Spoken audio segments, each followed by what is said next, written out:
ॐ अज्ञानतिमिरान्धस्य ज्ञानञ्जनशलाकया चक्षुरुन्मीलितं येन तस्मै श्रीगुरुवे नमः। हरे कृष्ण। भगवद गीता अध्याय 2 श्लोक संख्या 51। कर्मजं बुद्धियुक्ता हि फलं त्यक्त्वा मनीषिणः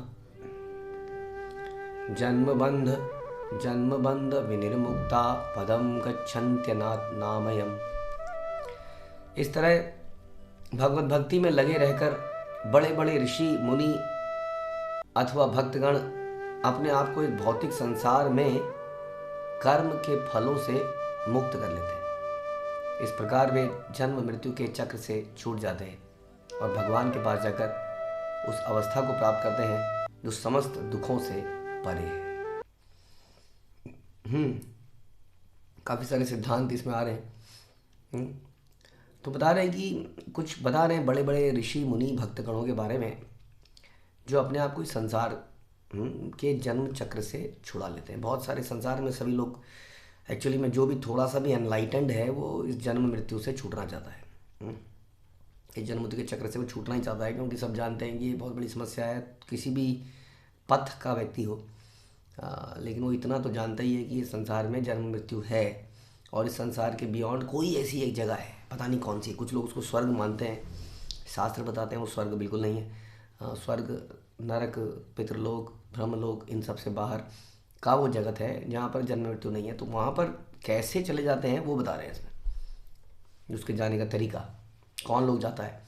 तो बता रहे हैं कि सबसे पहले वो कौन व्यक्ति जाता है जो अपने आप को भौतिक संसार के कर्म के फलों से मुक्त कर लेता है। तो ये हम जानते हैं कि हम संसार में जो भी करते हैं, चाहे हम कुछ पुण्य कर्म करते हैं, हाँ हम सब लोग या तो बुरे काम करते हैं, कुछ लोग बुरे काम नहीं करते हैं, वो अच्छे काम करते हैं। कहीं प्याऊ खुलवाते हैं, कहीं दान देते हैं, कहीं कंबल बंटवाते हैं, कुछ अच्छा किसी कई लोग कहते हैं कि किसी रोते हुए बच्चे को हंसा लो, यही ज़िंदगी में काम है। किसी भूखे को खिला दो, रोगी का रोग दूर कर दो। इस तरह के बहुत सारे पुण्य काम हम करते हैं, या कोई चोरी चकारी और गलत काम भी करते हैं। इस प्रकार से सबका जीवन चालू है, लेकिन सब कार्यों का एक प्रतिफल है, रिएक्शन है, जिसके कारण हमारा अगला जन्म निर्धारित होता है कि हम यदि इस जन्म में पुण्य कार्य करेंगे तो मेरा अगला जन्म ऐसा होगा जिसमें मेरे पास धन होगा, शरीर सुंदर होगा, माता पिता अच्छे होंगे। और यदि हम बुरे काम करेंगे तो हमारा अगला शरीर रोगमय हो सकता है, हमारा जन्म निचली जगहों में हो सकता है। इस प्रकार से इस संसार का नियम है और ये बिल्कुल हर संसार में बिल्कुल हर चीज़ बड़ी सिस्टमेटिक है। उसी तरह से हमारा जन्म भी सिस्टमेटिक है, एक अकस्मात घटना नहीं है कि हम किसी के घर में आ गए। तो अब क्वेश्चन ये है कि हम पुण्य कर्म करें या पाप कर्म करें, उसका फल मिलता ही है और उस फल के चक्कर में हमें बार बार आना पड़ता है। तो क्वेश्चन है कि हम फिर पुण्य कर्म क्यों करें, क्योंकि संसार में तो आना ही पड़ जाता है। जब संसार में व्यक्ति आता है, हाँ, जातः से ही ध्रुव मृत्यु, जो पैदा होता है उसका मृत्यु ध्रुव है, ऐसा बोला जाता है। तो यदि हम पैदा हुए हैं तो हमारा मृत्यु का कष्ट हमें देखना ही पड़ेगा। यदि हम पैदा हुए हैं तो हमें, हाँ, बीमारियों का कष्ट देखना पड़ेगा, बुढ़ापे का कष्ट देखना पड़ेगा। उसके बाद आध्यात्मिक कलेश, आदि भौतिक कलेश, आदि दैविक कलेश, 7 miseries which are common to everyone, ये झेलनी पड़ेगी चाहे हमने कितने ही अच्छे कर्म क्यों ना किए हों। क्योंकि जो पुण्य कर्म वाला है वो भी मरता है, उसको बीमारी ज़रूर होती है, चाहे कम बीमारियाँ हों, but one has to suffer. कोई ऐसा हमें आज तक आदमी नहीं मिला जो कहे मैं कभी बीमार ही नहीं पड़ा। बड़े बड़े योगी भी बीमार पड़ जाते हैं। तो इस प्रकार से ये समस्याएं बनी ही रहती है। तो क्वेश्चन ये आता है कि कैसे हटें। तो यहाँ पर इसलिए बता रहे हैं कि जो अपने कर्म के फलों से छुटकारा पा जाए, तो कैसे पाएँ कर्म के फलों से छुटकारा, है ना। हमने सुना कि कर्मण्येवाधिकार अस्ते मा फलेषु कदाचन, जिसका मतलब लोगों ने निकाला कि फल की चिंता मत कर, वो तो तुम्हारा ही है, मिलेगा ही। यही तो समस्या है कि फल मिलेगा, अच्छा फल मिलेगा ये भी समस्या है, अच्छा फल मिलेगा ये भी समस्या है। हाँ, यही तो समस्या है। कोई कहता है कि चलो जी अगले जन्म में ना मिले, अगले जन्म में क्यों, कुछ ऐसा करो, ऐसा कर्म बताओ पंडित जी कि इसी जन्म में भोगने को मिले ना, यहीं पर भोगना चाहते हैं हम। तो लोग कहते हैं ठीक है हमें मोक्ष चाहिए, मरने के बाद हम भी छुटकारा चाहते हैं, लेकिन जीते जी तो अच्छा जीवन बिताएं, उसके लिए कुछ उपाय बताइए पंडित जी।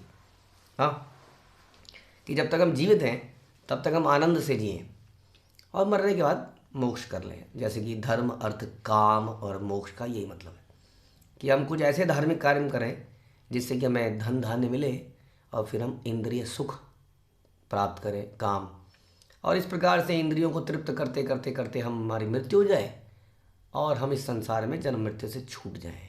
कुछ ऐसी कुंजी बता दो, कुछ ऐसा जुगाड़ बता दो। यही सब लोग हर कोई ट्राई करने का कोशिश करते। गीता कुछ और कहती है, बहुत स्पष्ट रूप से गीता में भगवान कहते हैं कि भोगेश्वरम प्रसक्ता नाम तया उपत चेतसाम व्यवसाय आत्मिका बुद्धि एक समाधो न विद्यते। कि जिस व्यक्ति की जो बुद्धि है वो भोगों में लगी है, वो व्यक्ति कभी भी भगवान की भक्ति को प्राप्त नहीं कर सकता है। इस प्रकार वो संसार में कर्म बंधन से मुक्त नहीं हो सकता है। इस प्रकार से वो संसार में मृत्यु के बाद दोबारा पैदा अवश्य होगा, क्योंकि हर वो व्यक्ति जिसका कोई कर्म फल है उसको आना ही पड़ता है, जिसका हिसाब किताब बाकी है। सिंपल शब्दों में लोन की किस्त बाकी है, हाँ, तो वसूलीकरण किया ही जाएगा। हाँ, नहीं तो किसी को दे रखा है तो यहाँ पर उसको भी वापस करा ही जाएगा। यहाँ पर मरता नहीं है कुछ पैसा।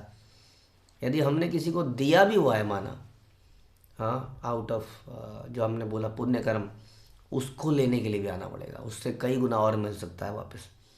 ठीक है, तो ये हमने समझ लिया। अब हमने समझा कि हम चाहते हैं कि संसार में भी सुखी रहें। यावत जीवेत सुखम जीवेत। हाँ, कहते हैं ऋणम कृत्वा गिरम, ऋण करके, ऋण लेके, लोन लेकर भी घी खाओ, यानी कि लैविश जिंदगी जियो, लिव लाइफ किंग साइज, और जब मर जाओ तो मृत्यु। ऐसा कुछ सिस्टम है नहीं, शास्त्र तो नहीं बता रहे। देखिए, हम लोग जो बचपन होते हैं, हम लोग ने जो भी कुछ सीखा, लर्निंग नॉलेज ली, जनरली बचपन में ली। हमने लैंग्वेज सीखी, Hindi, English, Sanskrit, French, German, whatever, सब इसी लगभग 20-25 सालों में सीख लिया हमने। कोई डिग्री, कोर्सेस, जो भी एजुकेशन सिस्टम लिए, मोस्टली लोगों ने 20-25 सालों में कर लिया। और इन 20-25 सालों में क्या होता है, एटलीस्ट प्रारंभिक समय में जो हमारी फाउंडेशन बन रही होती है, मैथमेटिक्स में, इंग्लिश में, किसी भी चीज़ में, तब हमारी इंद्रिय तृप्ति की इच्छा तभी करती है। हम खेलना कूदना चाहते हैं, लेकिन माँ बाप का डंडा होता है, नज़र होती है, डर होता है, स्कूल में फंसा दिया जाता है, होमवर्क में फंसा दिया जाता है। तो किसी तरह से हम लोग वो जीवन में जीते हैं, इसलिए कुछ सीख जाते हैं उस दौरान। खेलना तो चाहते हैं, लेकिन हम बंधन में हैं, अभी माता पिता के संरक्षण में हैं, एकदम फ्री नहीं हुए हैं।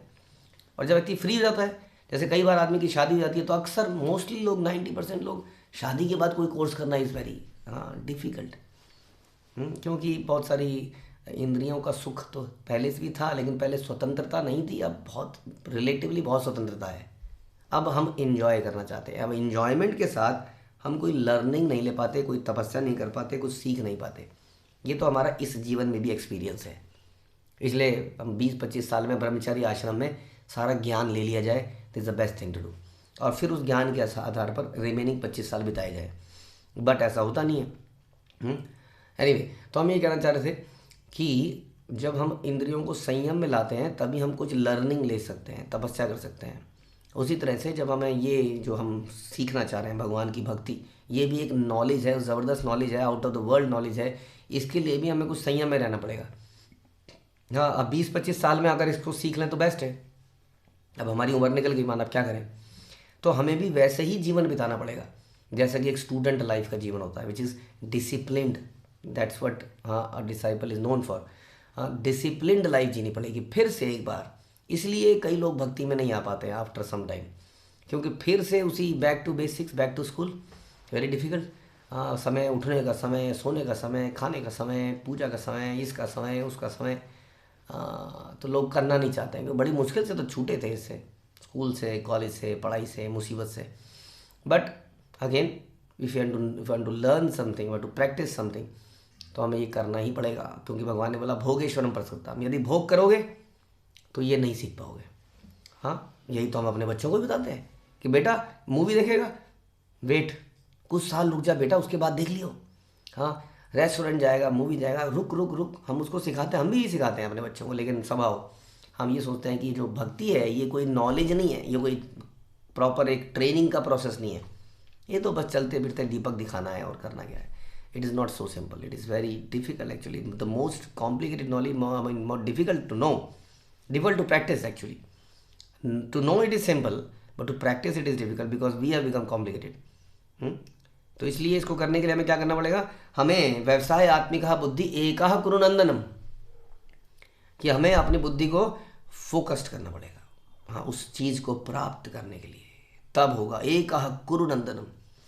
हाँ, नहीं तो क्या होगा, अगर हमारी बुद्धि मल्टीपल जगहों में लग जाएगी तो हम कुछ भी प्राप्त नहीं कर पाएंगे। हमें चाहिए ये भी मिल जाए, ये वो कोई कन्या भी मिल जाए, कोई डिग्री भी मिल जाए, नंबर भी आ जाए, बॉडी भी बढ़िया बन जाए, खाना भी बढ़िया मिल जाए और साथ में ये भी आ जाए। नॉट पॉसिबल, ये कोई भ्रम है, किसी ने गलत बताया। इसलिए यहाँ बताना है कि कैसे इस संसार के कर्म फलों से मुक्त हो सकते हैं, भगवत भक्ति में लगे रहकर। This is the key. और भगवत भक्ति में लगे रहने के लिए हमें डिसिप्लिन मानना पड़ेगा। तो जो लोग भगवत भक्ति में लगते हैं उनके कर्म फल समाप्त हो जाते हैं। जब उनका हिसाब क्लोज हो जाता है, अकाउंट क्लोज कर देते हैं, then they are free to go anywhere, right. इस प्रकार वे जन्म मृत्यु के चक्र से छूट जाते हैं। हाँ, ये तब छोड़ते हैं। यहाँ पे माया देवी जब छोड़ दी उसको, हाँ, अपने हिसाब किताब जब उसका ज़ीरो कर देती है। और ज़ीरो करने के लिए व्यक्ति को भगवत भक्ति करनी पड़ती है। भगवत भक्ति करने के लिए उसको अपना लाइफ को डिसिप्लिन में लाना पड़ता है। और ऐसा करके वो भगवान के पास जाकर उस अवस्था को प्राप्त करता है जो समस्त दुखों से परे है। तो प्रभुपाद कह रहे हैं ये संसार दुखों का आलय है, भगवान ने ऐसा बोला। और वो संसार वैकुंठ है, ये कुंठा वाला संसार है, वो बिना कुंठा वाला संसार है, वहाँ कोई समस्या नहीं है। तो वास्तविकता में हम सब लोग भी संसार में मज़े ही करना चाह रहे हैं, जैसे हमने चर्चा किया कि जीते जी भी मज़े करें। हाँ, लेकिन वास्तविक जो है मज़े उसको मिलेंगे कहाँ, भगवान के धाम में। क्योंकि ये जगह तो वास्तविक में, जैसे सारे शास्त्र कहते हैं, it's like a jail. Jail में कुछ सुविधाएं मिल जाती हैं, बट बेसिकली जेल को इस तरह से डिज़ाइन किया जाता है कि वहाँ पर आके अगर लोगों को मज़ा आने लग जाए तो फिर काहे की जेल। हाँ, जेल की बाउंड्री कई बड़ी बड़ी जेलें होती हैं। फिर इसका मतलब ये नहीं कि उसको यूनिवर्सिटीज़ की तरह बना दिया जाता है, बड़े बड़े गार्डन्स, हाँ, बड़े बड़े वाटरफॉल्स। अब ऐसा अगर जेल को बना दिया तो हाँ, इसलिए जानबूझ के डिज़ाइन ही ऐसी करी गई है। इसलिए बताना है कि अगर इस संसार से, इस जगत से छूट कर उस जगह पे जाना है तो हमें भक्ति करनी पड़ेगी। भक्ति करने के लिए हमें भोगों से दूर हटना पड़ेगा। हाँ, साथ साथ होंगे दोनों काम। जितनी ज़्यादा भक्ति करेंगे उतना ज़्यादा भोग करने की इच्छा कम होगी, उतने ज़्यादा कर्म फल समाप्त हो जाएंगे, अच्छे और बुरे। और जैसे ही कर्म फल समाप्त होंगे हमारी भक्ति को शुद्ध भक्ति का स्टेटस मिल जाएगा। हाँ, और हम भगवान के धाम में चले जाएंगे। और वो धाम कैसे है, समस्त दुखों से परे है। ऐसा भगवान गीता में बता रहे हैं साफ साफ कि भगवान का धाम क्या है, इसलिए उसको वैकुंठ कहा जाता है।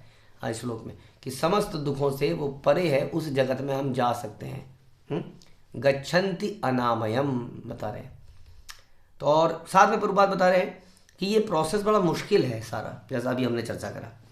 लेकिन श्रीमद् भागवत का एक श्लोक प्रभुपाद कोट करते हैं जिसमें लिखा गया है कि जिसने भगवान के चरणों को पकड़ लिया है, चरण रूपी नाव को पकड़ लिया है, बैठ गया है उसमें, उसके लिए इस संसार को पार करना बड़ा आसान है।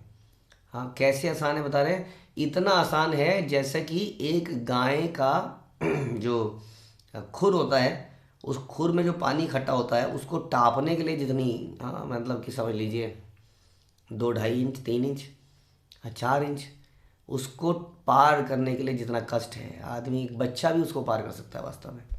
हाँ, इट्स नहीं, कोई नाली भी नहीं है वो, कम से इतना छोटा है। इतना आसान इस संसार को पार करना हो जाता है, जो कि बहुत मुश्किल है। क्यों?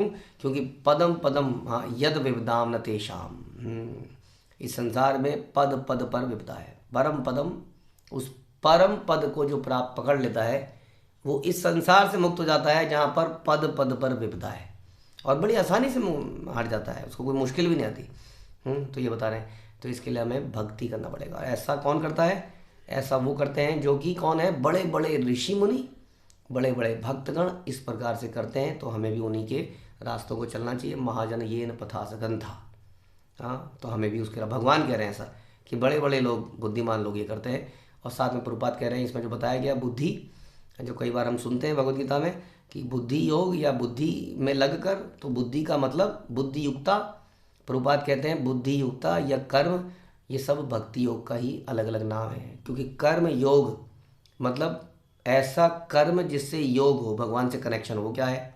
भक्ति। उसमें कर्म करने पड़ते हैं, भगवान का श्रवण कीर्तन, भगवान की आरती वंदना, और उसमें अलग अलग सेवाएं हम डेवलप करते हैं, अपनी बुद्धि को लगाते हैं, कैसे सेवा किया जाए, ये सेवा करी जाए, वो सेवा करी जाए। तो इस प्रकार कर्म योग, बुद्धि योग, ये सब भक्ति योग के ही अलग अलग नाम है। भक्ति योग कभी भी निष्क्रियता नहीं है, इसमें अपनी बुद्धि का इस्तेमाल करके हम कुछ कर्म करते हैं जिससे भगवान की प्रसन्नता हो। हरे कृष्ण। श्रील प्रभुपाद की जय, भगवद गीता की जय।